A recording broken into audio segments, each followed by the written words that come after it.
The length of games and how long games should be has really been a debate probably since games have come out. I mean, at least from what I've heard. And it's not so much even about the length as opposed to like the cost to how much time you can invest in the game and things like that. I mean, obviously there's some people who don't have as much time to play games and some people who have all the time in the world to play games. It really just comes down to consumer preference. But here we have a studio who is releasing a shorter, compact game, but they're also releasing it for $50. So I just kind of wanted to read over the article and see kind of why they're doing it that way, and if I think that they should release it for 50. Because I mean, eight hours isn't really like a long game by any means compared to other games out there. But I just kind of wanted to hear from the executives themselves what exactly their plan is with this Hellblade 2. This is an article from IGN that says Hellblade 2 developer Ninja Theory says its fans enjoy shorter games. There's a lot of pressure on people's time these days. Well, I mean, I would agree in sort of a sense. I think it's more so there's a pressure on people's time because there's just so many options out there in terms of what people can do. I mean, sure, people might be working more, but I mean, how much more have they are they working now as opposed to back then, or doing other things? More so, I think, than more important than any of that is just the amount of content there is out there for these games. It says Microsoft-owned developer Ninja Theory will soon release Hellblade 2, which costs $50, is digital only, and about 8 hours long, and of course follows Hellblade 1. And so this is where I'm kind of wondering if, of course, this is subjective to some people in terms of what is worth their money. I mean, 8 hours doesn't sound very long at all. I mean, some people could sit down in one setting and finish that. I would like to know how much money went into developing this game and things like that, because I mean it does look visually stunning.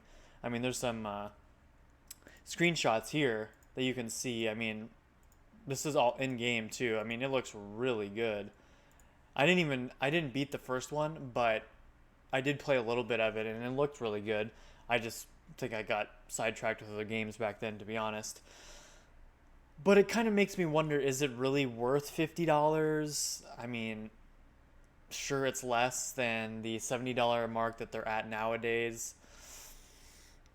Again, let me know what you guys think. I just don't know. 8 hour game for $50. I would think more like maybe 40, but it's only $10 difference. It's just me kind of wrapping my brain trying to make sense of that, if that is a fair value. I mean, at the end of the day, I guess we'll just wait for reviews because that's probably going to be the most important determining factor on whether people buy it or not. As opposed to, of course, the diehard fans are going to buy it anyway. It says the Hellblade 2 is the right shape and size of experience to tell the story the developers intended to make. I think we always set out to do is tell a story and for the game length to be appropriate for the story that we want to tell, Matthews said. So it's not really a case of setting out to make shorter experiences.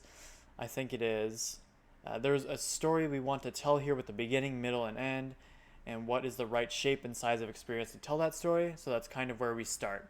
I mean, I definitely agree. I mean, obviously the developers can do whatever they want in terms of making these games because, of course, they can. They're putting the money into it, so they can do whatever they want. If they want to make it a live action, live service, then they're free to do that. I mean, obviously, they couldn't really do that with this game, but that was just an example anyway. But again, it's just really like the dollar cost value. Is it worth it? Do gamers really just want shorter games? I mean, obviously there is an audience, but in terms of progressing along, are people looking more for those more short, compact cinematics games? Or are they looking for maybe something a little longer, like, I don't know, God of War? I mean, obviously they probably don't have the budget that God of War has, but I just mean in terms of the production value, the length of the game, and things like that. I am just curious what people look for in terms of length of games, what they feel like is a good investment when it comes to spending money on games. And scrolling down, it says, what I would say as well, though, is that I think it's since digital distribution has become a thing, it opened the industry up to games of all shapes and sizes, which I think is really great. I definitely agree there. I definitely enjoy the fact that there's so many more indie development companies out there who are able to release these games. But again, these games are like, some of them are $5, $10. I mean, obviously the budget on this one is a lot more than those, but the point stands, like, there's some really good indie games out there for dirt cheap compared to even this, and they have a lot of playtime in it. Obviously, it's not like narrative games, but the gameplay, because at the end of the day, these games are more about gameplay than anything. Oh, at least most games. I mean, this one's more about the cinematic experience. It's more like an interactive movie, if you will, which is also what I kind of want to see if other people are into those games as much. Because, I mean, God of War could kind of be that in a way, but at least there was a little bit of combat, which the combat in God of War as well was fun. I really liked the first one and Ragnarok, as well as the earlier games, but I'm specifically talking about the newer God of War just because of the production value and the more cinematic-esque feel it had to it. But yeah, I'm wondering if people will think this is worth the $50. I mean, the saving grace is that this will be on Game Pass, so a lot of people will just have it for free. But again, I just really want to know what people have to think about it.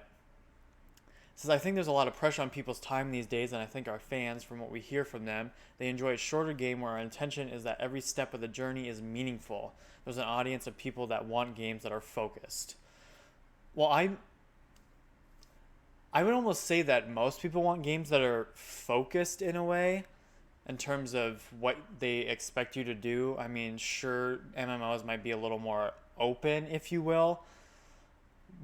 But I mean, in the grand scheme of things, focused in terms of gameplay, story, and everything like that, people, I would assume, liked more focused games like that as opposed to just willy-nilly. I mean, even Dark Souls, it's kind of vague, but that's kind of the idea of it, but it's still pretty focused in what you're supposed to do.